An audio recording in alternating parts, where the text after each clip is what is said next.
չէ, մարզում ինչ իրավիճակ։ Ինչ նկատի ունեմ։ Չկա այդպիսի բան։ Մոտորերս երբ։ Մոտորերս, մոտավորապես մեկ ամիս, լինի 2 շաբաթ առաջ, անգամ մեստով առաջելան նկատի ունի սահմանային իրավիճակը, պարոն Սարգսյան, ութում բնակիչներն են հարցեր սոտքում, այո, տրապում են, նաև վախի մեջ են, ինչ իրավիճակ է, դու գնացել եք, տեսել եք ինչ իրավիճակ է։ Ես գնացել եմ, ամեն ինչ խաղաղ, ոչ մի տագնապային որևէ բան չկա։ Լսվել են կրակոցներ, պարզ չի եղել այդ ժամանակ, թե որ կողմից է եղել կրակոցները։ Բնակիչները այդպիսի ձայներ լսել էին, մենք էլ դրա մասին ասել էինք, որ լսվել են ձայներ, բայց որևէ այլ բան չկա։ Իսկ փորձել եք բացել թիրախային յուղի թիրախությամբ են կրակում, յուղի մեջ են կրակում, օդ են կրակում, միջդիրքային հատվածում։ Խնդրում եմ այդ բոլոր հարցերը ուղղել Պաշտպանության նախարարությանը, Պաշտպանության նախարարությունը կպատասխանի։ Իսկ այդ գրագործների հետևանքով պարոն Սարգսյան Սոտքի հանքավայրի բնականոն աշխատանքը արդյոք խաթարվել է, թե շարունակվում են։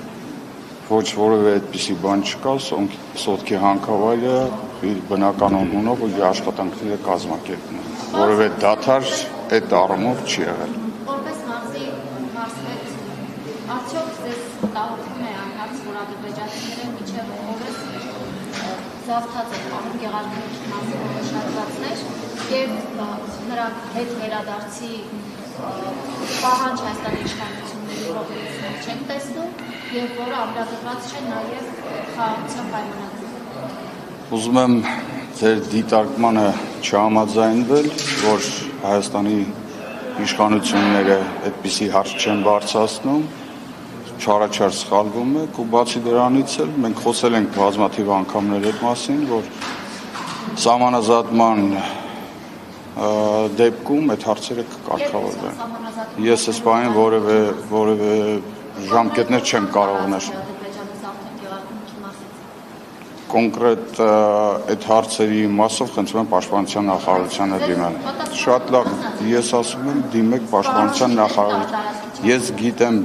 խնդրում եմ դիմել Պաշտպանության նախարարության։ Գաղտնի պահում, կաշկանդվում եք, նեղվում եք։ Ումից պետք է նեղվեն։ Ձեզանից ումից պետք է նեղվեն։ Հանրությունից չենք նեղվել, մենք ասել խնդրում եմ մի այդպես բանով ագրեսիայով, ագրեսիվ իմ հետ, հա, խնդրում եմ հանգիստ, ավելի հանգիստ։ Մոտեք եք ավելի։ Ոչինչ, եկեք իմ կողքը կանոնեք զրուցենք։ Ես ձեզ ասեցի, դիմեք Պաշտպանության նախարարությանը, ուրիշ հարց ունեք։ Նաև մամուլում տեղեկություններ են տարածվել, որ Մարտունի բժշկական կենտրոնի հետ կապված դուք կարծես թե դեմ եք գնում առողջապահության նախարար Անդրեյ Ավանեսյանի, ինչ լարված հարաբերություններ են ձեր միջև եւ ի վերջո բժշկական կենտրոնում Բժշկական կենտրոնում հարցը արդեն իսկ կարգավորված է, ունի տնօրեն, որևէ լարվածություն նախարարի հետ չունեմ։